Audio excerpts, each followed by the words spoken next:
আমি যখন class 12-এ fail করলাম, আমার বাবা আমার জন্য একজন শিক্ষক নিযুক্ত করলেন।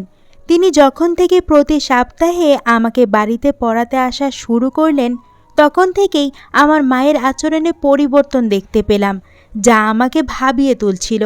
শিক্ষক প্রায় কোনো না কোনো অজুহাতে ঘরের বাইরে যেতেন। একদিন আমি আমার মা এবং শিক্ষকের দিকে নজর রাখছিলাম।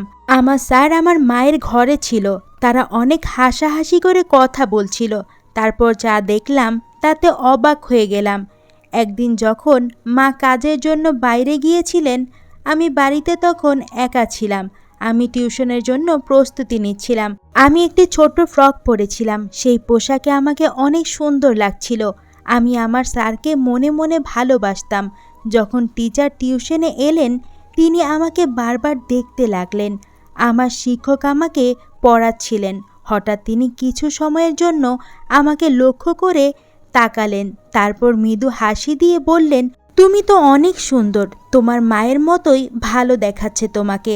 তারপর তিনি আরও বললেন, তোমার মধ্যে সত্যি কিছু বিশেষ কিছু আছে, যা আমি খুব পছন্দ করি। এই বলে তিনি আমার কাছে এসে বসলেন।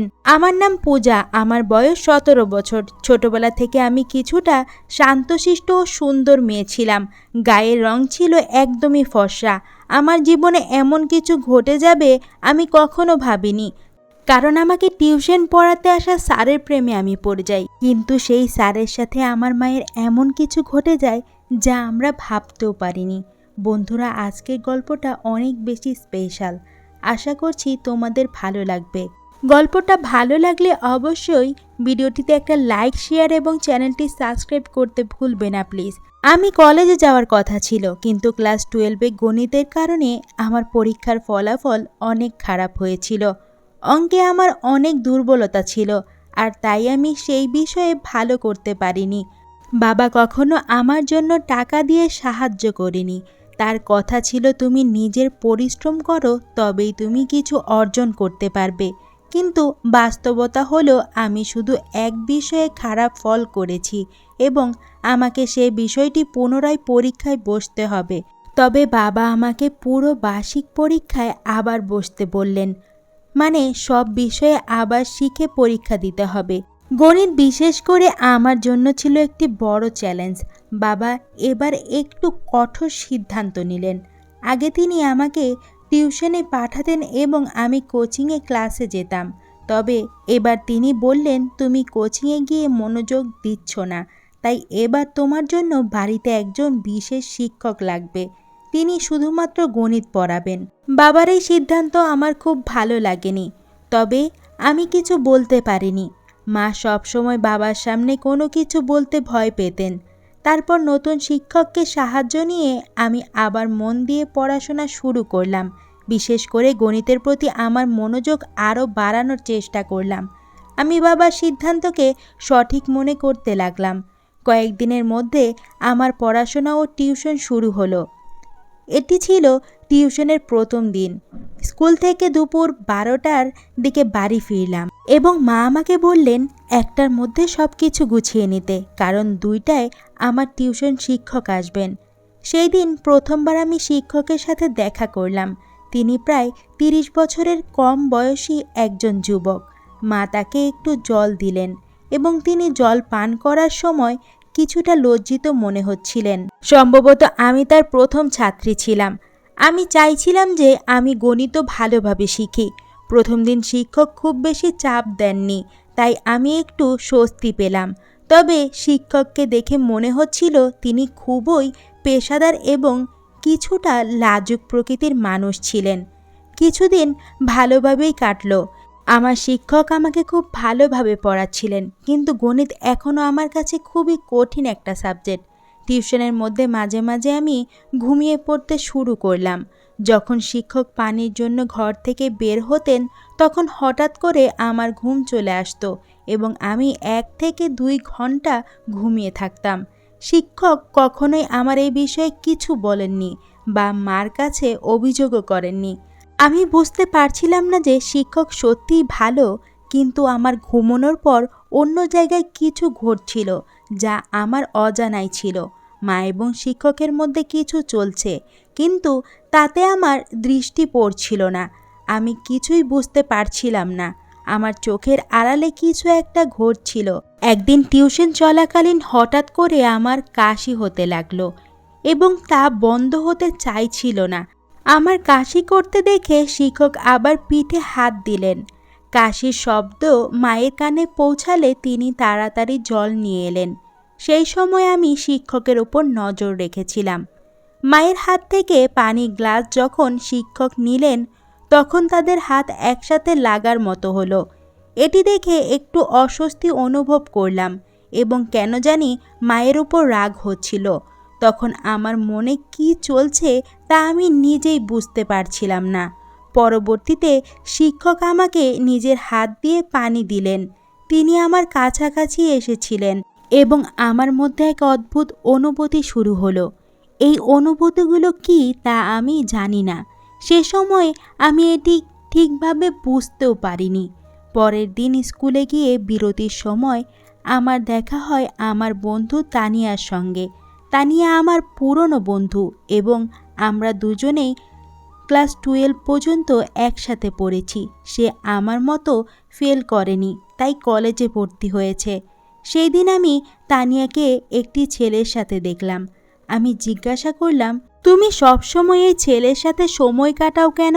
সে উত্তর দিল, এটা আমার বয়ফ্রেন্ড। তার উত্তর শুনে আমি তাকে বোঝাতে লাগলাম, তানিয়া, এত কম বয়সে এসব তোমার জন্য ঠিক নয়। প্রেমের জন্য হয়তো এখনো সময় রয়েছে। তখন তানিয়া হেসে বলল, পূজা, কলেজ লাইফ তো এসবই করার জন্য। কলেজে যাওয়ার মানেই এরকম কিছু। আমি যদিও কলেজে ছিলাম না, তবুও মনে হতে লাগলো যে বয়ফ্রেন্ড থাকা জরুরি। তানিয়া বলল, দেখো, কলেজে প্রায় সব মেয়েরই বয়ফ্রেন্ড আছে। তুমি এখনো স্কুলে, তাই হয়তো বয়ফ্রেন্ড গার্লফ্রেন্ড সম্পর্কের ব্যাপারে তোমার ধারণা খুব স্পষ্ট নয়। আমি বোঝানোর চেষ্টা করছিলাম যে এটি সঠিক সময় নয়, কিন্তু এর মধ্যে সে হেসে বলল, তাহলে কি তোমারও কোনো বয়ফ্রেন্ড আছে? তার এই প্রশ্নে কিছুটা বিব্রত হয়ে আমি বললাম, না।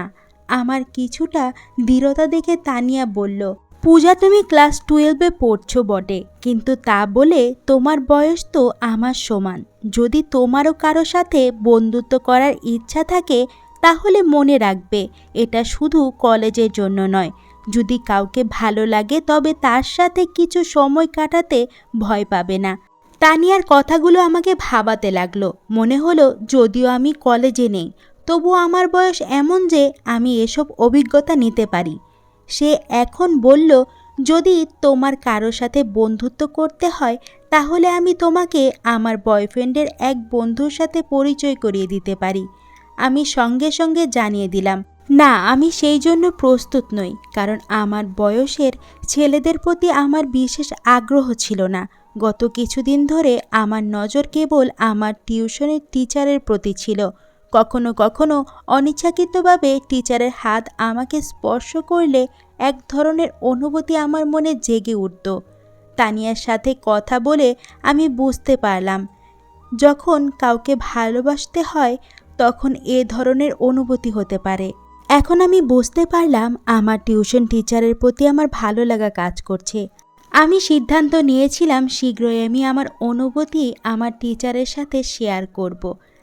আমি নিশ্চিত ছিলাম যে সে আমার প্রস্তাব নাকচ করবে না, কারণ আমার সৌন্দর্য বিশেষভাবে আকর্ষণীয়।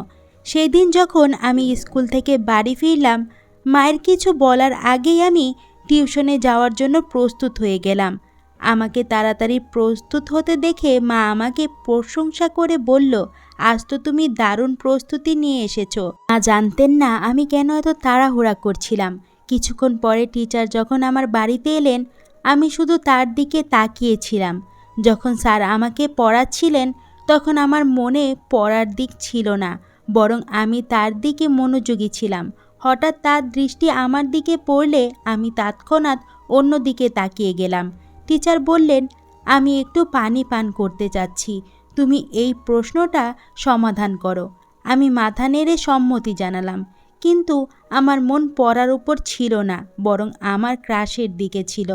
আমি তাকে মনে মনে ভালোবাসতে শুরু করেছিলাম, কিন্তু আমি জানি না এই কথাটা তাকে জানাবো কিভাবে।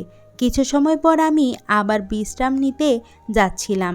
আমার খুব ঘুম পাচ্ছিল, কিন্তু নিজেকে জাগিয়ে রাখলাম। অনেক সময় পার হয়ে গেল এবং টিচার ফিরে আসলেন না। তাকে ডাকতে বাইরে গেলে দেখলাম সে হলরুমে মায়ের সাথে বসে আছেন। আমার টিচার মায়ের কাঁধে হাত রেখে গল্প করছিলেন, যা আমার কাছে একটু অদ্ভুত লাগলো। আমাকে দেখেই সে মায়ের থেকে কিছুটা দূরে সরে গিয়ে বললেন, আমার একটু অলস লাগছে, তাই আমি তোমার মাকে বলছিলাম আমার জন্য চা বানাতে। আমি মাথা নেড়ে কিছু বললাম না। মা বললেন, ঠিক আছে, আমি চা বানিয়ে নিয়ে আসছি। এই সময় তুমি পূজার টিউশন চালিয়ে যাও, আমি চা তোমার ঘরে নিয়ে আসব। টিচার আমার সাথে ফিরে ঘরে এলো। আমি তার পাশে বসে কিছু গণিতের প্রশ্ন জিজ্ঞাসা করতে লাগলাম। আসলে আমি কিছুই বুঝতে পারছিলাম না, কিন্তু ইচ্ছাকৃতভাবে বারবার তার কাছে প্রশ্ন করছিলাম। পড়ানোর সময় টিচার আমাকে একটি অঙ্ক লেখার জন্য বললেন, কিন্তু আমি ভুল বুঝতে সেই অঙ্ক উল্টে লিখে ফেললাম। টিচার ভাবলেন আমি ভালো করে লিখতে পারছি না, তাই সে আমার হাত ধরে এবং আমাকে সঠিকভাবে লিখতে শেখানোর চেষ্টা করলেন। সে যখন আমার হাত ধরলেন এবং লেখার পদ্ধতি বুঝালেন, তখন আমার মনে এক অদ্ভুত খুশির অনুভূতি হচ্ছিল। আমার প্রিয় ব্যক্তি আমার খুব কাছাকাছি ছিলেন এবং আমি তার দিকে হাসি মুখে তাকিয়েছিলাম। তখনই মা চা নিয়ে ঘরে এলো। মা দেখা মাত্রই টিচার আমার থেকে একটু দূরে সরে গেলেন, যেন মা তাকে শাসন করার জন্য এগিয়ে আসছেন। আমি মা এবং টিচারের সম্পর্কের দিকে বেশি লক্ষ্য করছিলাম না। আমার মন ছিল একমাত্র টিচারের দিকে। ভাবছিলাম কিভাবে তাকে আরও বেশি আকৃষ্ট করতে পারবো, কিভাবে আমি তাকে আমার মনের কথা বলতে পারবো। পরের দিন টিউশনের মাঝে টিচার আবার পানি খাওয়ার জন্য বেরিয়ে গেলেন। অনেক সময় হয়ে গেল, কিন্তু টিচার ফিরে আসছিলেন না। তাকে খুঁজতে আমি ঘর থেকে বেরিয়ে গেলাম। সেই দিন তারা হলরুমে নেই। মনে মনে ভাবতে লাগলাম তারা আবার কোথায় গেল। আমি মায়ের ঘর থেকে কথাবার্তার শব্দ শুনতে পেলাম। আমি ধীরে ধীরে মায়ের ঘরের কাছে গেলাম এবং দেখলাম দরজা একটু খোলা। দেখলাম টিচার মায়ের সঙ্গে সেখানে বসে আছেন এবং তারা একে অপরের খুব কাছে। টিচারের একটি হাত মার কাঁধে ছিল। এই দৃশ্য দেখে আমি অত্যন্ত অবাক হলাম, কারণ আমি দেখলাম আমার মা আমার পছন্দের ব্যক্তির সাথে সময় কাটাচ্ছেন। সেই মুহূর্তে আমার মন ভরে গেল রাগে। আমি দ্রুত কিচেন থেকে একটি কাচের গ্লাসে জল নিয়ে এসে মার ঘরের সামনে গ্লাসটি জোরে ফেলে দিলাম। সেই শব্দে তারা দুজনই তৎক্ষণাৎ বাইরে এসে পড়লেন। মাকে দেখার পর আমি বললাম, বিপত্তি হয়ে গেল, গ্লাসটি হাত থেকে পিছলে গেছে। কিন্তু টিচার উল্টে প্রশ্ন করে বললেন, তুমি এখানে কি করছো? আমি সোজাসুজি তাদের দিকে তাকালাম এবং টিচার আমাকে বললেন, তোমার মায়ের মোবাইলে সমস্যা দেখা দিয়েছিল, তাই তোমার মা আমাকে এখানে ডেকেছিলেন। তার ভয়ে ভয়ে কথা বলার ধরন যা বুঝিয়ে দিল যে তাদের মধ্যে এক বিশেষ সম্পর্ক ছিল, যা আমার কাছ থেকে আমার মা আর আমার স্যার লুকাতে চাচ্ছেন। কিন্তু আমি তো মার মেয়ে এবং আমি জানতাম যে আমি আমার মায়ের থেকে বেশি তরুণ ছিলাম। টিচার অবশ্যই আমার প্রতি আকৃষ্ট হতে বাধ্য ছিল। এখন আমার পরিকল্পনা ছিল কিভাবে টিচারের আকর্ষণ করব। সেই দিন কিছু করতে পারলাম না, কারণ টিউশনের সময় শেষ হয়ে গেল। কিন্তু আগামী দিন আমি নিশ্চয়ই কিছু করার চেষ্টা করব। একদিন যখন আমি টিউশনের জন্য প্রস্তুত নিচ্ছিলাম, আমি ছোট্ট একটি ফ্রক পেয়েছিলাম। সেই পোশাকে আমাকে অনেক সুন্দর লাগছিল আর আমি একটু হালকা করে সেজেছিলাম। যখন টিচার টিউশনে এলেন, তিনি আমাকে বারবার দেখতে লাগলেন। পড়ানো শুরু হলে কথার মধ্যে আমি তার হাত আমার পায়ের কাছে রাখলাম।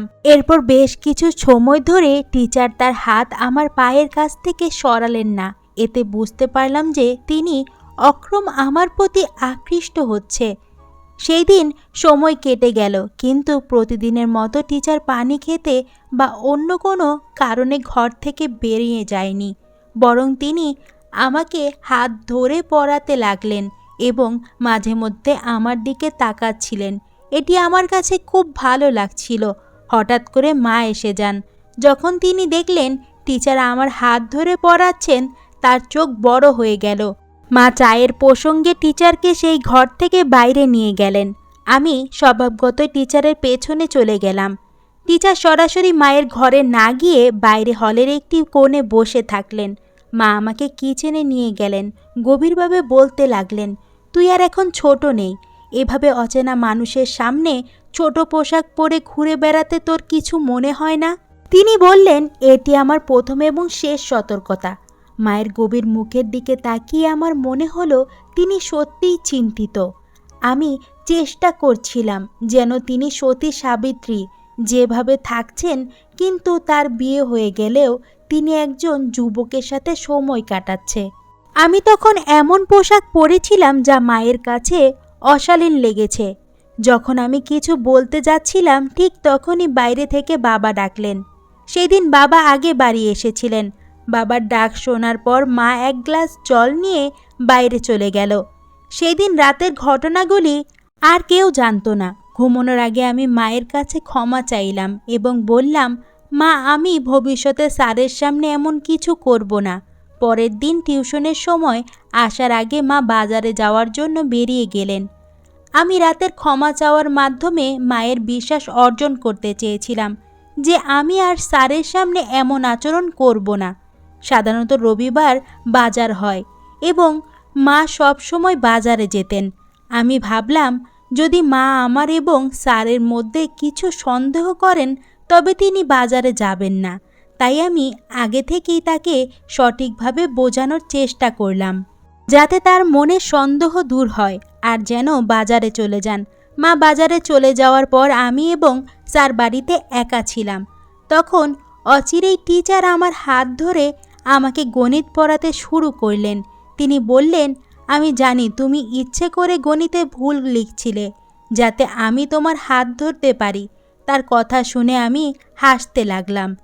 তারপর তিনি বললেন, পূজা, তুমি খুব সুন্দর। তোমার কি ধারণা আমি তোমার দিকে নজর দেইনি? তিনি বললেন, আমি তোমাকে একটা কথা বলতে চাই। তুমি তোমার বয়সের তুলনায় অনেক বেশি সুন্দর। এটি সেই সময় যখন প্রেমের কথা বলার প্রস্তুতি হওয়া উচিত। তবে তুমি কেন নিজেকে আটকে রেখেছ? স্যারের কথাগুলো শুনে আমি হাসি চাপাতে পারলাম না, কারণ যেটা আমি চেয়েছিলাম সেটা তার মুখ থেকে বেরিয়ে এলো। স্যার বললেন, আমি তোমার প্রতি ভালোবাসা অনুভব করি। তিনি আলতো করে আমার হাতটা ধরলেন। আমি জিজ্ঞাসা করলাম, স্যার, কি সত্যি আপনি আমার প্রতি প্রেম অনুভব করেন? আমিও আপনাকে ভালোবাসি, কিন্তু একটা প্রশ্ন আছে। আপনি কেন প্রতিদিন কোনো না কোনো বাহানা তৈরি করে মায়ের ঘরে যান? আপনাদের মধ্যে কি কোনো সম্পর্ক আছে? আমার প্রশ্ন শুনে স্যার হাসলেন এবং বললেন, পূজা, তুমি কি মনে করো আমি তোমার মার প্রতি আকৃষ্ট? একদমই নয়। আমি তো প্রথম থেকে তোমার প্রতি নজর রেখেছিলাম।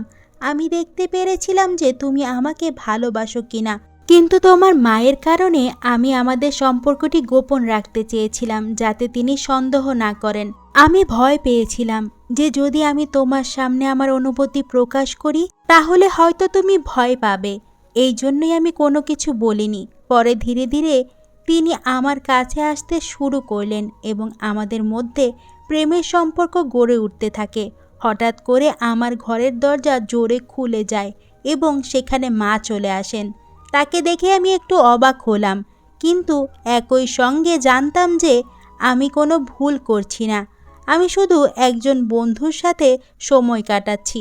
মা আমার কাছাকাছি এসে স্যারকে দূরে সরিয়ে দিলেন এবং বললেন, ভালো হয়েছে আমি যদি মোবাইলের দিকে নজর না দিতাম তাহলে হয়তো তোমার এবং এই মানুষের সত্য আমার সামনে এসে যেত না। ব্যাগে মোবাইল না থাকার কারণে আমাকে আবার বাড়িতে ফিরতে হলো। পূজা, এত কম বয়সে আমি জানি আমি গতকালই তোমাকে সতর্ক করেছিলাম, কিন্তু আজকে তুমি আবার সেই অবস্থায় পৌঁছে গেছো। স্যার মায়ের সামনে আমাকে ভুল প্রমাণিত করার চেষ্টা করছেন। স্যার মাকে বললেন, বেশ কিছুদিন ধরে তোমার মেয়ে বেশ কিছু অদ্ভুত কাজ করছে। আজকে সে নিজেই আমার সঙ্গে এই বিষয়গুলো নিয়ে আলোচনা করতে এসেছে।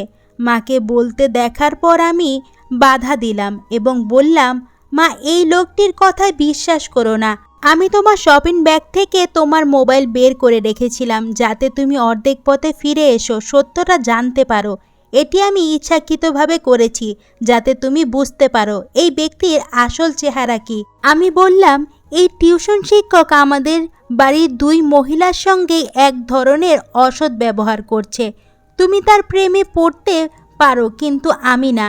আমি কয়েকবার তোমাদের দুজনকে একসঙ্গে দেখেছি, তাই আমি এসব ঘটনাকে সাজিয়েছি যাতে তোমার কাছে এই লোকটির সত্য মুখোশ খুলে দিতে পারি। যখন স্যার পড়াতে আসেন ঠিক তখনই আমি মায়ের মোবাইলে ভিডিও রেকর্ডিং শুরু করে দেই এবং সেটি ঘরের এক কোণে রাখি। যে কোনো কিছু তিনি মায়ের সম্পর্কে বলতেন সব কিছু সেই মোবাইলে রেকর্ড হয়ে গিয়েছিল। যখন মা সেই ভিডিওটি দেখলেন তিনি বুঝতে পারলেন যে স্যার তাদের সাথে প্রতারণা করছে। মা সেই নালায়ককে পুলিশে দেওয়ার হুমকি দিল। তিনি সেখান থেকে পালিয়ে গেলেন। তারপর মা বললেন, পূজা, আমি অনেক ভুল করেছি, আমি জানি, কিন্তু আমি কি করব? তোমার বাবা আমাকে তেমন সময় দেয় না। যেই দিন তোমার টিউশন শিক্ষক বাড়িতে এসেছিল সেই দিন থেকেই তার সাথে আমার কথা বলা শুরু হয়। তখন আমি মনে করেছিলাম যে আমার মন বুঝতে শুরু করেছে। তার মিষ্টি কথায় আমি এমনভাবে আবদ্ধ হয়ে পড়েছিলাম যে তার স্বার্থপর প্রেমকে আমি সত্যকারের মনে করতে শুরু করেছিলাম। আমি তো এতটাই তার প্রেমে মজে গেছিলাম যে তোমার কথা পর্যন্ত ভুলে গিয়েছিলাম। মা আরও বললেন, আমি সেই নালায়কের সাথে বিয়ে করার কথা ভাবছিলাম, কিন্তু জানতাম না যে তার তোমার প্রতি এমন ভিন্ন দৃষ্টি রয়েছে। সে আমার সাথে প্রেমের নাটক করে কিন্তু তোমার সাথেও সময় কাটানোর চেষ্টা করছিল। এটি আমি বুঝতে পারিনি। তোমার বাবা সব কিছু করেন, যখন আমি যা কিছু চাই তাই দেন, কিন্তু শুধু অর্থ দিয়ে একটি সম্পর্ক চলে না। ভালোবাসা ও মত বিনিময় প্রয়োজন, কিন্তু আমাদের মধ্যে তো এসব কিছুই ছিল না। এই কারণে যখন আমাকে অন্য একজনের কাছ থেকে একটু ভালোবাসা পেলাম আমি তাতেই গা ভাসিয়ে দিলাম। আমি সত্যি খুব বড় একটা ভুল করেছি। মা যে ভুল বুঝতে পেরেছিলেন, আমিও স্যারের প্রেমে পাগল হয়ে পড়েছিলাম, কারণ আমার বন্ধু তানিয়া আমাকে নেতিবাচক বিষয়গুলো সম্পর্কে ভালোভাবে শিক্ষা দিয়েছিল। তানিয়া আমাকে প্রেমের প্রকৃতি সম্পর্কে জানিয়েছিল। কিছুদিন পর সে আমাকে তার ব্রেকআপের গল্পও শুনিয়েছিল, যেখানে তার আগের প্রেমিক মিষ্টি কথাবার্তার মাধ্যমে তার কাছ থেকে নেতিবাচক আচরণ করেছে এবং পরে সমস্ত সম্পর্ক ছিন্ন করে ফেলেছে। যে মেয়ে আমাকে প্রেমের অর্থ বোঝালো সেই মেয়ে আমাকে প্রেম এবং প্রতারণার মধ্যে পার্থক্য বোঝাতে সাহায্য করেছিল। তানিয়া যা জানিয়েছিল তা শুনে আমি সতর্ক হয়ে উঠলাম এবং এই কারণে আমি মা এবং নিজেকে ওই নালায়ক টিচারের নজর থেকে রক্ষা করতে পারলাম। এই ঘটনায় মা আমার সঙ্গে প্রতিজ্ঞা করেছিলেন যে তিনি আর কাউকেই তার অনুভূতি শেয়ার করবে না। আমিও ঠিক করেছি যে আমি আর কখনো অপ্রয়োজনীয় বিষয়গুলোতে জড়িয়ে পড়ব না। আমি মনোযোগ দিয়ে পড়াশোনা করব এবং বাবার স্বপ্ন পূরণ করব। প্রিয় বন্ধুরা, এটা মনে রাখা জরুরি যে জীবনের একজন সঙ্গীর ভালোবাসা কেবল অর্থের ওপর নির্ভর করে না। সময় মতো সঙ্গীকে সময় দেওয়া এবং তাদের অনুভূতিগুলো বোঝা জীবনের একটি মৌলিক প্রয়োজন। প্রত্যেক সঙ্গীকে এটি বুঝতে হবে, নইলে যদি হঠাৎ অন্য তৃতীয় ব্যক্তির সামনে আপনার অনুভূতি প্রকাশ করেন তাহলে ওই ব্যক্তি এটি সুবর্ণ সুযোগ হিসেবে নিতে পারে। বন্ধুরা, আজকের গল্পটি এখানেই শেষ করছি। আজকের এই গল্পটি আপনাদের কাছে কেমন লাগলো অবশ্যই কমেন্টস করে জানাবেন। গল্পটি ভালো লাগলে আমাদের চ্যানেলটি সাবস্ক্রাইব করে বন্ধু হয়ে পাশে থাকবেন। অবশ্যই বেল আইকনে একটি ক্লিক করে রাখবেন যাতে আমাদের চ্যানেলের সমস্ত ভিডিওর নোটিফিকেশন আপনাদের ফোনে চলে যায়। সবাই অনেক বেশি ভালো থাকবেন, সুস্থ থাকবেন। আর একটি নতুন গল্প নিয়ে আপনাদের মাঝে চলে আসবো।